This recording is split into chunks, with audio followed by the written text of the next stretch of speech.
My last Halloween look will be Pikachu. Huwag nyo na lang pansinin yung tsaka kong pimple dyan. Pero it's currently 3 a.m. in the morning. Kaya medyo mababa yung boses ko. Sabi ko sa sarili ko, hala, hindi pa ako satisfied sa mga itsura ko ngayong Halloween. Dapat talaga yung cow makeup. Pero hindi nagko-cooperate yung white face paint. Nakabahan ako, chefs.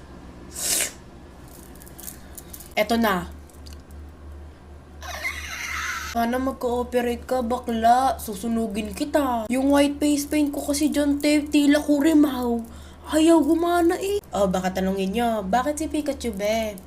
Cute kasi si Pikachu. Cute ako. So, may angal? Bad trip ako ha. Baka di kita matansya. Be! Hindi na to Pikachu! Minion na to! Okay, isiset ko na to. Mukha naman nag-work yung face paint. Kung nagtataka kayo ano pinagsiset ko ng powder, Johnson's Best.